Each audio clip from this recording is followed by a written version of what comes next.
Chismis Trend! Welcome back to my YouTube channel.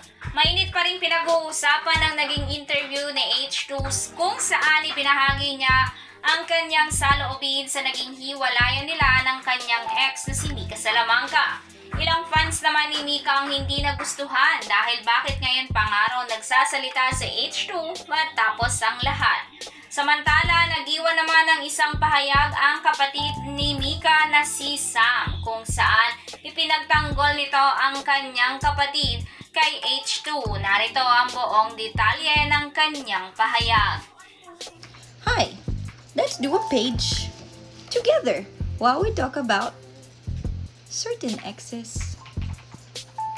Okay, maganda ba itong background ko? Yes, Hi, kung ex ka, huwag na magpapansin, okay? Guys, ayan, dikit ko yung background ko muna. Doon sa nagsalita about sa past, thank you ha. Thank you. Thank you sa pagsasalita. Ngayong okay na lahat. Pero boy, di ka kawawa. Ano ka ba? Hindi ikaw sumalo ng lahat ng bashing. Okay, so cut natin to kasi sobra siya. Lagpas siya.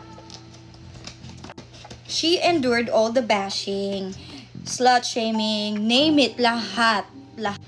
Habang in a relationship with you and after. She carried that for years. Years. Hindi lang months. Years. Ano ba yan? Hindi ko na matapos-tapos tong journal na to. Ayan. At okay na yung background. You know, Mika is tough. She can carry this weight no matter how heavy. Yeah.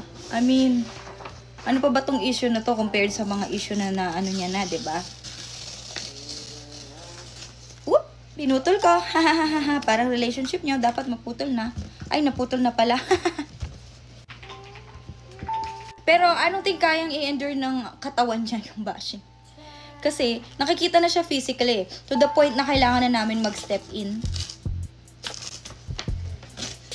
Ay, napasobra yung gupit. Alam mo ba, for months, pinipilit ko siya na, breakan mo na yan, ano ba?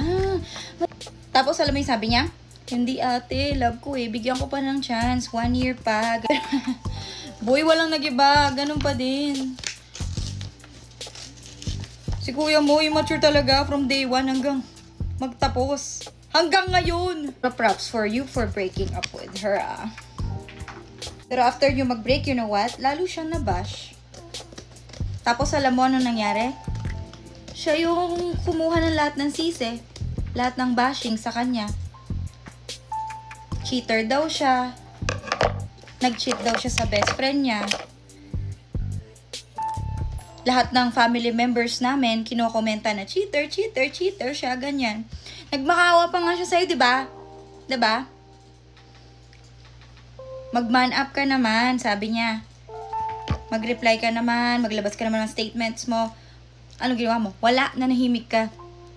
Tapos ngayon, di ko magawa yung scrapbook ko kasi nadidistract ako Tapos ngayon na okay na siya, settled na, and stable na siya, ngayon kagaganyan. Very unfair. Di ko na matuloy. Nagagalit ako. I could have talked to her personally. Or like, pwede ka mag-reply sa mga messages niya. Pero hindi. Di ba that's very unfair? Like, kung kailan okay na siya, doon ka mag-speak up. For years, nag-beg siya sa'yo. Di ba? Na magsalita ka. Tapos ngayong stable na siya. Ngayon ka magsasalita. Unbelievable. Okay na tong background na to. Yan, natapos na. From her ate, please, manahimik na pag-ex na. Okay lang. She moved forward without you. Kaya please, ikaw din. And bago nyo sabihin na nakilala lang naman si Mika dahil sa isa, no. Bago pa dumating ang tubig, hydrated na kami. Right mechanisms? Stay hydrated, fam. And bawal magpapansin mga ex, ha? Okay, eto lang natapos ko sa scrapbook.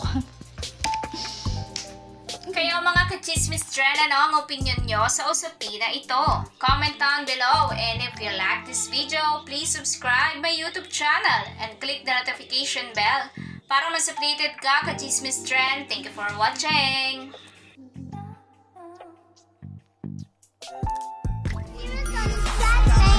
Throwing hundreds when I wouldn't be the